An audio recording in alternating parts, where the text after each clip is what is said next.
Shalom. First and foremost, I want to give all praises to Yahweh, Bahashem, Yahweh Shai. Double honors to the elder apostles of Great Millstone who taught us this truth, and salutations to all the Akim out there pushing the word of Yahweh, Bahashem, Yahweh Shai, in truth and sincerity. Today, I'm going to get into a lesson about meekness, okay? Because the scriptures say, blessed are the meek, for they shall inherit the earth. And, that's going to be a great reward for the elect, the men of the Lord, the disciples and apostles of Yahweh, Bahashem, Yahweh Shai. But in order for us to receive that reward, among the many others that will come if we endure to the end and we be part of the elect, we have to first understand what meekness is according to the scriptures, what it looks like, and how to practice it. So that's basically going to be what I endeavor to show in the scriptures in order to edify the elect. Okay, so without further ado, I'm going to start at Matthew chapter 5, and I'm going to start at verse 5. It says, "Blessed are the meek, for they shall inherit the earth." Right, and this is one of the beatitudes, as it's called in the world. One of the beatitudes that Yahweh Shai spoke to his disciples. When you read in verse 1, it reads, "And seeing the multitudes, he went into a mountain, and when he was sat, his disciples came unto him. And he opened his mouth and taught them, saying," and then it reads on about the various beatitudes. And one of the beatitudes is meekness, and how the meek, those who are meek, shall inherit the earth. Okay, so meekness is a very important part of being in this truth. The word meekness means to be afflicted, to be poor, and to basically to not only to be afflicted and to be poor, but to trust in the Lord in the midst of being afflicted and poor. And Yahweh Shai mentioned this in his various how would I say, good character traits that his disciples should have in order to receive the kingdom and the rewards of the kingdom as well. Now, when Yahweh Shai said this, there are other places in the scriptures where that statement is made. Okay, and me personally, I believe that when Yahweh Shai stated this, he was actually quoting a psalm, and the psalm I believe he was quoting is Psalms 37:11. It says, "But the meek shall inherit the earth and shall delight themselves in the abundance of peace." Right. So here it is in Psalms 37, a psalm written for David or by David. It's written that the meek shall inherit the earth and shall delight themselves in the abundance of peace. All right. So again, like I said in the beginning of the video, in order to receive that blessing, in order to be blessed and to inherit the earth, and to be blessed of Yahweh Bahashem Yahweh Shai, we have to understand, we have to practice meekness, but we can't practice it without truly understanding it. So what I'm going to do here in Psalms 37, I'm just going to read through it all the way down to verse 11, and then I'm going to highlight various other points in this chapter to show the characteristics of someone who is meek. So to begin, Psalms 37:1, it says about a meek person. It says, "Fret not thyself because of evildoers, and neither be thou envious against the workers of iniquity." Okay, so that's number one right there. Someone who is meek is not easily angry because of the workers of iniquity. Yeah, we cry inside for all the abominations that be done in the midst thereof, but we don't fret ourselves to the point where we become discouraged, or we're shaken from the faith because we see that the wicked are continually being wicked upon the earth, and they're getting to have their way. All right, and it says, "Neither be thou envious against the workers of iniquity." So not only don't we fret ourselves, we know that it's all in the hand of Yahweh Bahashem Yahweh Shai, and we don't lose faith. But at the same time, we're not envious. We're not trying to be like them. So someone who is meek is not easily upset at evil, at adversity that's being done in the world, and they're not envious of the workers of iniquity as well, meaning that they're not trying to have a piece of their pie, so to speak. Being so envious at their prosperity that you're gonna go out and be a wicked nigga like them. Verse 2, it says, "For they shall soon be cut down like the grass and wither as the green herb." Right? So the Lord's going to destroy them. Verse 3, it says, trust in the Lord and do good, so shalt thou dwell in the land, and verily thou shalt be fed. So that's another point about meekness. Someone who is meek, someone who has the characteristics of being meek, trust in the Lord. Okay, so they trust in Yahweh Shema Shai. When the workers of iniquity and the evildoers, when they prosper on the earth, or when they're persecuted, they trust in the Lord. Okay, and they continue to do good in the midst of their adversity, in the midst of all the wickedness, in the midst of seeing folly being set in great dignity. They don't turn away from the Lord and doing what's right, doing what's good, and go be worldly, follow out the course of the world like everyone else on the planet does. Okay, they trust in the Lord and they do good, and that's how they shall dwell in the land, and verily thou shalt be fed. It says in verse 4, delight thyself also in the Lord, and he shall give thee the desires of thine heart. So someone who is meek, not only do they trust in the Lord and do good to the Lord in the midst of seeing the wickedness that goes on in the world, in the midst of all the wickedness, in the midst of all the evildoers, in the midst of all adversity, but at the same time they delight in doing good. They delight in trusting in the Lord, and because of that, because their delight is in the Lord and doing good unto the Lord and trusting in the Lord, he shall bless them and give them the desires of their heart. Verse 5, it says, commit thy ways unto the Lord, trust also in him, and he shall bring it to pass. Okay, so they commit, again, verse 5 pretty much reiterates what verse 4 and 3 says. It says, commit thy way unto the Lord, trust also in him, and he shall bring it to pass. So someone who is meek, okay, they commit their ways unto the Lord. They commit their spiritual life, their life in the world, whatever they might have going on, unto the Lord. Their health, their relationships, okay, the brotherhood, the work, all those things are committed unto the Lord. Okay, the scriptures say, trust in the Lord in all thine heart, and lean not unto thine own understanding. Acknowledge him in all thy ways. Acknowledge him, and he shall direct thy paths. Okay, so whenever if someone who is meek, whenever they endeavor to do something, whether it be in this truth, like for example, let's say you're about to do a video, you commit it unto the Lord, you pray unto the Lord, you ask the Lord to put his spirit upon you so that the video can be edifying for the brothers, or maybe you're about to go to work, or you're about to leave your house, or you're about to eat, or you're about to go to sleep, or you woke up, or you might be going through something at the moment that might be making you anxious or whatever. You commit it unto the Lord, you give it unto the Lord, you pray unto the Lord, and you trust that he has everything in control. Okay, instead of trying to forward your own advantage or try to take things into your own hands, a meek person trusts that the Lord is trustworthy. Okay, that the Lord is faithful, so they commit all their ways unto him. And it says, and he shall bring it to pass. Verse 6, and it says, and he shall bring forth thy righteousness as the light, and thy judgment as a noonday. Okay, it says, I'll read that again. It says, he shall bring forth thy righteousness as a light, and thy judgment as the noonday. So someone who is meek,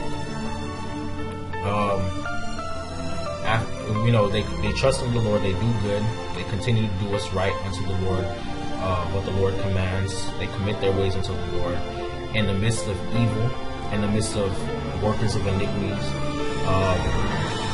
and the Lord pretty much vindicates them.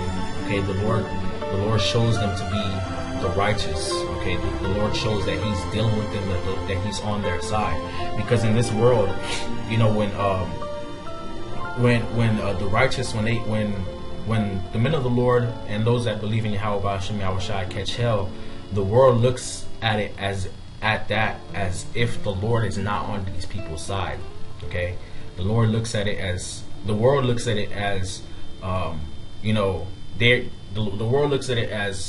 if the Lord is on their side, and the Lord's allowing them to prosper in their ways because he's on their part, he's on their side, and he's having their back. But in reality, the Lord has the back of those that trust in him. Okay, the Lord has the back of those that are meek, that commit their ways unto him and continue to do good in the midst of all this evil and all this wickedness. So when the meek commit their ways unto the Lord and they continue to do good. Salakia, something wrong with my computer. But anyway, when the meek commit their ways unto the Lord and continue to do good in the midst of all this persecution, in the midst of affliction, in the midst of wickedness, the Lord shows that He is dealing with them. The Lord vindicates them, basically, okay? Because the meek don't try to vindicate themselves. The meek don't try to justify themselves in the midst of wickedness. They just do what's right and do what the Lord commands them to do, and they trust in Him, okay? So the Lord pretty much has their back, okay? And it's showed in the next verse. It says, rest on the Lord and wait patiently for Him, okay? So the meek are also patient. Fret not thyself because of him who prospereth in his way, because of the man that bringeth wicked devices to pass, okay? So the meek rest in the Lord, okay, which means they're comforted in Him. They patiently wait for Him, and they don't fret, they don't lose faith, or they don't lose their patience because of him that prospereth in his way and bringeth evil devices to pass. So when bad things are happening, when affliction comes, on the part of the ungodly towards the righteous, and towards the meek wait and rest in the Lord, okay? They don't lose their faith, okay? They don't become soon angry and easily angry, and the Lord, because of that, the Lord vindicates them, the Lord protects them, the Lord delivers them, okay? And there's examples of that in the scriptures. It says, cease from anger, forsake wrath, fret not thyself in any wise to do evil, okay? Like the scriptures say, it says, the wrath of man does not work the righteousness of the Most High. So that's not to say that the meek or the righteous don't get angry at what goes on, right? The wicked, okay, or at adversity or affliction. Doesn't mean that they don't get angry. It just means that they don't get angry quickly, I should say. Their anger is they're long suffering. That's the best way I can put it. They're not soon angry, okay? And they're not angry to the point where they try to take matters into their own hands and end up doing wickedness, okay?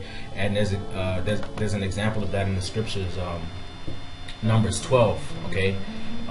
Numbers 12 is basically about Moses and how his brother and sister were speaking against him, okay? And Moses didn't react to what they said, and the Lord vindicated him. Okay, so Numbers 12:1, it says, and Miriam and Aaron spake against Moses because of the Ethiopian woman whom he had married, for he had married an Ethiopian woman. And they said, hath the Lord indeed spoken only by Moses? Hath he not spoken also by us? And the Lord heard it. Verse 3, now the man Moses was very meek above all the men which were upon the face of the earth. And the Lord spake suddenly unto Moses and unto Aaron and unto Miriam, come out ye three unto the tabernacle of the congregation. And they three came out, and the Lord came down in the pillar of the cloud and stood in the door of the tabernacle and called Aaron and Miriam, and they both came forth. And he said, hear now my words. If there be a prophet among you, I the Lord will make myself known unto him in vision, and I will speak unto him in a dream. But my servant Moses is not so, who is faithful in all mine house. With him will I speak mouth to mouth, even apparently, and not in dark speeches, and in similitude, and the similitude of the Lord shall he behold. Wherefore then were ye not afraid to speak against my servant Moses? And the anger of the Lord kindled against them, and he departed. And then when you read further down, the Lord plagues Miriam with leprosy, and Aaron begs Moses for mercy, so that the Lord doesn't kill Miriam and Aaron. And the Lord has through Moses mercy upon Aaron and Miriam. But the point of me bringing this out is that Moses, when his brothers and sisters spoke against him, spoke harsh words against him, and doubted, him being a man of the Lord and everything like that, Moses didn't turn around and start cursing them out and trying to vindicate himself. No, Moses said not a word. And then when you read it in verse 3, it says Moses was very meek above all men which are upon the face of the earth. And we just read about people who are meek. People who are meek don't fret themselves. Okay, when people speak evil against them or do evil towards them, a meek person does not fret, does not get easily angry. A meek person trusts in the Lord and continues to do good, and trusts in the Lord will vindicate them. And that's pretty much what you see happening here in Numbers 12. Okay, Moses and Aaron spake against Moses. They spake against who he was as a man of the Lord. They doubted, how is the Lord dealing with him? And he's married to a heathen. Is not the Lord also dealing with us? And Moses didn't speak against them. Moses didn't go tit for tat with them like a lot of scoffers try to do, who claim they men of the Lord. Moses just trusted in the Lord, and the Lord came and vindicated Moses. The Lord spoke on Moses' behalf, and the Lord judged Miriam and Aaron, okay, in a very harsh manner. Okay, another part in the scriptures where you see an example of that is in Yahushua. I'll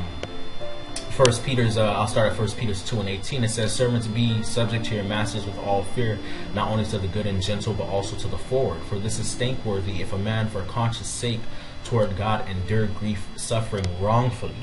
Okay, Peter writes this letter to the strangers that are scattered in Asia Minor, and he tells them to be obedient to their masters, whether they be good and gentle or also forward, whether they be kind of harsh, and endure grief, for Yahweh Shemawashai's sake, because this is thankworthy.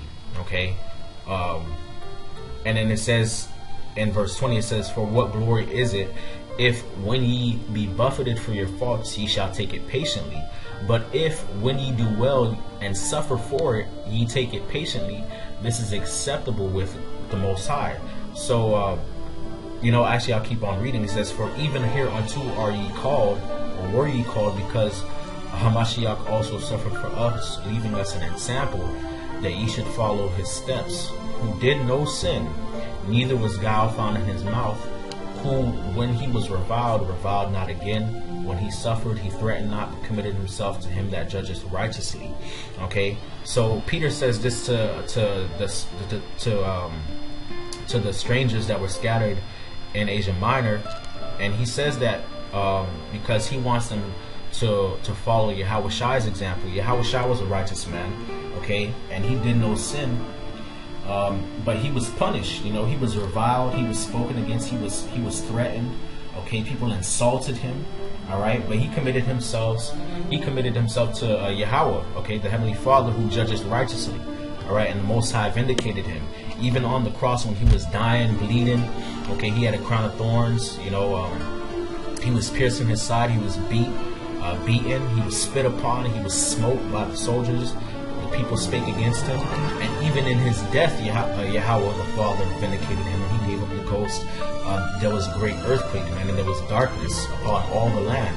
Okay, for the space of I believe it was 3 or 6 hours. I might have it wrong, Salakia, but there was darkness, man. So the Lord showed the people that he was dealing with Yahushua, man. That Yahushua was truly the Son of God, that he was actually a prophet that the Most High sent upon the earth, and everything that he was saying was true, man. Okay, so that's another thing about someone who's meek. Someone who's meek images or follows Yahushai's example, man. Okay, so let's say, for example, I'll give an example. Let's say, something comes out where you may be right about something, okay, but you're persecuted wrongfully, okay. You may have been trying to do well. You may have not been trying to go off. You may have spoken well. But somebody takes it the wrong way. A brother takes it the wrong way, and now you're getting rebuked. Okay, your reaction is not to get carnal. Okay, start cursing the brother out. Start being a demon and doing a response video. No, that's not your response. Your response is to trust in the Lord. Okay, all right. And not only are you to trust in the Lord, but you also supposed to look at yourself and see, well, am I going off? Did I do something wrong? And if it turns out that you did it, the Lord will vindicate you. The Lord will basically show you to be righteous, show that you were doing good, and he will fight for you, man. Okay, the same way he did for Yahushua. Okay, so I'm gonna go back to Psalms 37 and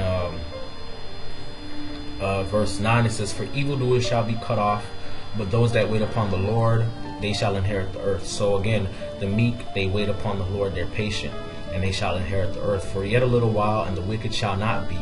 Yea, thou shalt diligently consider his place, and it shall not be. So the wicked in Psalms 37 are being contrasted with the meek. Okay, and so the wicked are not meek, which means they are proud. They're not patient, which means they're impatient. They're impulsive, and they're not. They don't trust in the Lord, which means they trust in themselves, and they trust in their own power. They try to vindicate themselves, which means that they're the wicked. They don't keep the commandments. They break all the commandments, and they think that they all said and good, man. But the Lord's going to destroy them. Okay. And then verse 11 reads, but the meek shall inherit the earth and shall delight themselves in an abundance of peace. All right. So that's that part of the lesson. The next thing about meekness, meekness is how meekness is characterized, as how it's shown to other people, how it deals with other brothers. Okay, because someone who is meek has a specific way, according to the scriptures, of how to deal with other brothers who are also in the faith. Okay, so the scripture I have for that is James 3:13. It says, "Who is a wise man and imbued with knowledge among you? Let him shew out of a good conversation," which means behavior, conduct of living, manner of life, his works with meekness of wisdom. Okay, but if ye have bitter envying and strife in your hearts, glory not and lie not against the truth. This wisdom descendeth not from above, but is earthly, sensual, and devilish. For where envying and strife is, there is confusion in every evil work. So in James 3:13 on down, meekness is described as a characteristic of wisdom. Okay, and it's contrasted with envying and strife. So what James is saying here, pretty much in a how would I say it? in a way, what James is trying to explain here, Salakia, is that someone who is meek, okay, and someone who is wise is also meek, and their way of handling conflict is not through envying and strife. Okay, their way of handling another brother who may be going off is with meekness. Okay, they don't reprove for the sake of being envious, or for the sake of strife, for the sake of contention. Okay, because that is not true wisdom. Okay, that wisdom, like he says, does not descend from above, but it's earthly, sensual, and devilish. Okay, all right, and it brings confusion and every evil work. Okay, so and a precept for that is Galatians 6:1. It says, "Brethren, if a man be overtaken in a fault, ye which are spiritual, restore such an one in the spirit of meekness, considering thyself, lest thou also be tempted. Bear ye one another's burdens, and so fulfill the law of Hamashiach." So right here it says someone who is spiritual is meek. Okay, and when they see a brother overtaken in a fault, they restore such an one in the spirit of meekness. All right, considering themselves. So what does that mean? Someone who is meek, when they see another brother that may have offended them or may have went off, all right, they don't reprove just for the sake of reproving them or cutting them or belittling them. Okay, they look at it as, this is my brother, he went off, and I have to restore him unto the Lord. I have to bring him back. I have to convert him. So that he doesn't continue to go off. And they do that knowing that they themselves are just as liable to sin. Okay, because they're also in the flesh. All right, and that also means that someone who is meek, before reproving someone else, they consider themselves. They see whether or not they're going off first before they try to reprove someone else. Right? They try to take the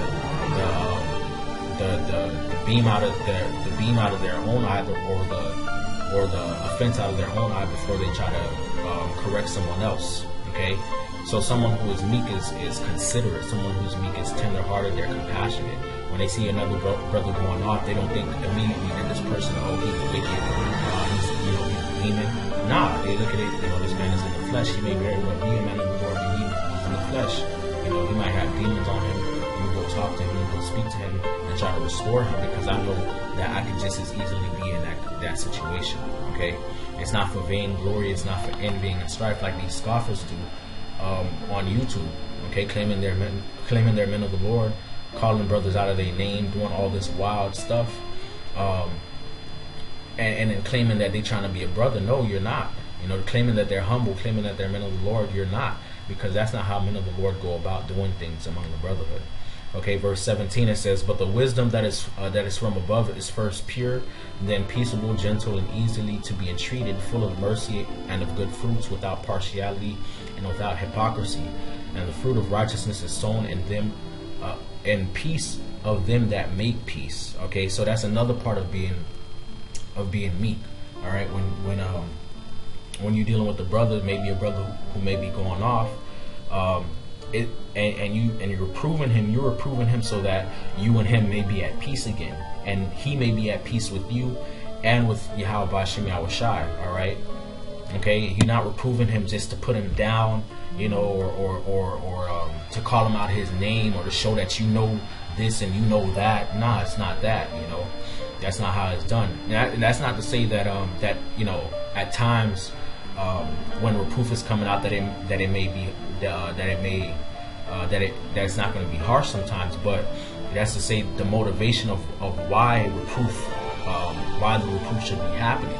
Okay, the motivation is to bring that brother back, knowing that that you could easily fall into that same temptation, and so that he could be at peace with you with him, and both of you with the Most High at peace. Okay, fulfilling your job as a brother. All right, another example of someone who is meek, or a characteristic of someone who is meek. Lord willing, we strive to be meek, and we are meek, and we're found meek in the sight of Yahweh Hashem Yahushai. James 1:19, it says, "Wherefore, my beloved brethren, let every man be swift to hear, slow to speak, and slow to wrath. For the wrath of man worketh not the righteousness of the Most High." And we pretty much, what I read earlier in Psalms 37, pretty much said something similar. Okay, the meek are not so easily angered. Okay, they're not so easily provoked. All right, they trust in the Lord. Okay, and they wait upon the Lord to vindicate them. All right, but verse 21 is the point. It says, wherefore lay apart all filthiness and superfluity of naughtiness, and receive with meekness the engrafted word, which is able to save your souls. Okay, so someone who is meek, when they're being reproved, okay, when they're being corrected, when they're being shown a way contrary to what they formerly thought, they receive the word with meekness. They yield to the word. Okay, they submit to the word. All right, they submit to the stand of the truth that's written in the scriptures. All right, they're not when someone who is meek, when they're reproved, they're not so easily upset and interrupting you, trying to talk over you, trying to all angry and don't want to listen to you, turning away their head, rolling their eyes, being loud and angry and all that niggerism. Okay, they consider that the word of the Most High is being spoken unto them, and that they may be going off. Okay, and they receive the word.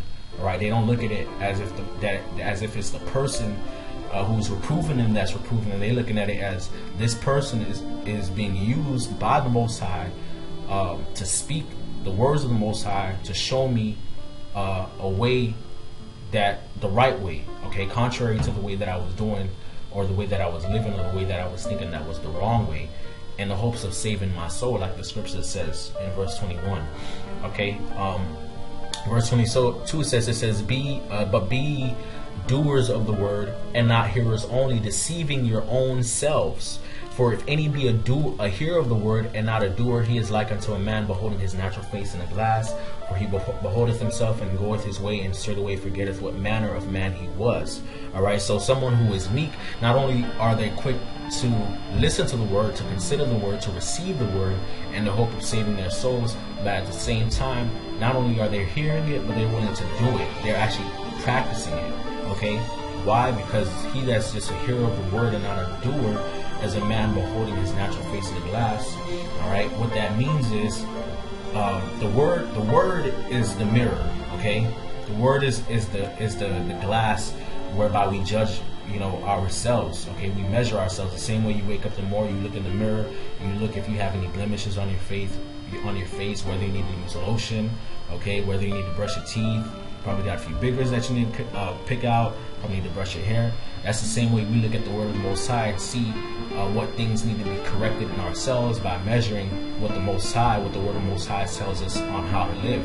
Okay, someone who is just a hearer of the word and not a doer is likened to someone who wakes up in the morning, they see that they got boogers in their nose, they need to brush their teeth, they need to brush their hair, they need to wash their face, they need to put some lotion on because they ashy, and they like, oh, well, I see all these flaws, but you know what, whatever, I'm just going to go out and, you know, look like a hot mess, okay? So yeah, that's what someone who's just a hearer and not a doer, someone like that is a proud ass nigga, okay?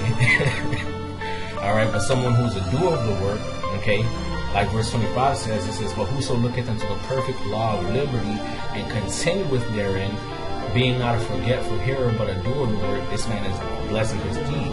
So someone who looks into this mirror, someone who looks in the perfect law of liberty, how we're supposed to live, okay, as sons of the Most High, and continueth therein, being not a forgetful hearer, this man, a doer of the word, shall be blessed in his deed. The Most High is gonna reward him, right? The Most High is gonna deliver him. The Most High is gonna bless him. Okay, so this person is a person who wakes up in the morning. They see that they, you know, got to make themselves up.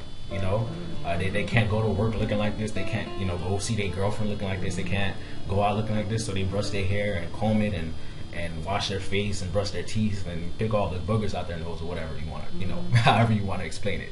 But yeah. So that's another example, okay. But okay, the last scripture I have here, Galatians 5:22, it says, but the fruit of the Spirit is love, joy, peace, long suffering, gentleness, goodness, faith, meekness, temperance. Against such there is no law. So someone who is meek, okay, meekness is described as the fruit of the Spirit. So someone who is meek is in the Spirit, okay? And someone who is meek and is in the Spirit bears all these other fruits as well, which is love, joy, peace, long-suffering, gentleness, goodness, faith, meekness, and temperance, against which there is no law, okay? Verse 24 says, and they that are Hamashiachs are crucified, have crucified the flesh with the affections and lusts. If ye live in the Spirit, let us. If we live in the Spirit, let us also walk in the Spirit. Let us not be desirous of vainglory, provoking one another, envying one another. So again, someone who is meek is in the Spirit. All right, they have crucified their own desires. All right, they have given up their own will. Okay, how they want to live in the Spirit. Okay, to follow the Spirit of Yahweh, and they're not desirous of their own glory, and they don't envy one another. Okay, so that's another character. That's another character of someone who is meek. I'm gonna go back to Psalms 37 and highlight one last point in this chapter, and then after that I'm gonna go back to Matthew 5 and then wrap up the lesson. So Psalms 37 and 29. All right, it says, "The righteous shall inherit the land and dwell therein forever." Right. So earlier in Psalms 37 it says, "The meek shall inherit the earth," and then now in Psalms 37 it says, "The righteous shall inherit the earth." So the meek are also righteous. Okay, meaning that they keep the laws of the Most High to the best of their ability. All right, and they also have faith, because righteousness is imputed by faith, just like Abraham. All right. Verse 30, it says, "The mouth of the righteous shall speak wisdom," okay, and his tongue shall talk, and his tongue talketh of judgment. So the meek are righteous, and the righteous speak wisdom. Okay, so the meek are wise. Okay, and his mouth talketh of judgment. So the meek are judges. And verse 31, it says, "The law of his God is in his heart; none of his steps shall slide." Okay, so this person lives their life. Live the steps of their lives by the word of Yahweh Shai, which they always keep in their minds. All right. So back at Matthew 5 and And I'll start at verse 1 again. It says, "And seeing the multitude, he went up into a mountain, and when he was set, his disciples came unto him, and he opened his mouth and taught them, saying, Blessed are the poor in spirit, for theirs is the kingdom of heaven. Blessed are they that mourn, for they shall be comforted. Blessed are the meek, for they shall inherit the earth. Blessed are they which do hunger and thirst after righteousness, for they shall be filled. Blessed are the merciful, for they shall obtain mercy. Blessed are the pure in heart, for they shall see God. Blessed are peacemakers, for they shall be called the children of God. Blessed are they which are persecuted for righteousness' sake, for theirs is the kingdom of heaven. Blessed are ye when men shall revile you and persecute you, and shall say all manner of evil against you falsely for my name's sake. Rejoice and be exceeding glad, for great is your reward in heaven. For so persecuted they the prophets which were before you. Ye are the salt of the earth, but if the salt has lost its savor, wherewith shall it be salted? It is therefore good for nothing, and shall be cast out and trodden under the foot of men. Ye are the light of the world. A city that is set on a hill cannot be hid.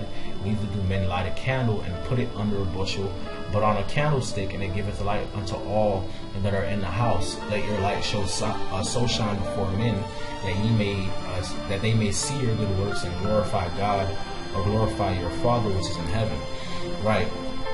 So my point for going back here to Matthew chapter 5 is because when Yahushua spoke these words to his disciples, he's given them characteristics of those who will be blessed. Okay, and those who will be blessed are his elect. Okay, those that follow him. So someone who is meek is not only just meek and shall inherit the earth, but they also mourn and they shall be comforted. They are also poor in spirit, and theirs is the kingdom of heaven. They also hunger and thirst after righteousness, and they shall be filled with righteousness. The meek are also merciful, and they shall obtain mercy. The meek are also pure in heart, and they shall see God. The meek are also peacemakers, and they shall be called the sons of the Most High. They are persecuted for righteousness' sake, and theirs is the kingdom of heaven. They shall rejoice and be exceeding glad, and their reward is great in heaven. When they are persecuted, just like the prophets before them were, and they are the salt of the earth. Okay, which means the spirit of wisdom of the Most High is upon them. Okay, the Most High is dealing with them. All right, and they are the light of the world. All right, and they also show that light forth to men. All right, to glorify the Heavenly Father. All right, so those are the characteristics of someone who is meek, according to the scriptures. So with that, we give all praises to Yahweh, Bahashem Yahweh Shai, double honors to the elder apostles of Great Millstone, salutations to all the Akim out there, pushing the word of Yahweh, Bahashem Yahweh Shai in truth and sincerity. With that, I'm going to say shalom.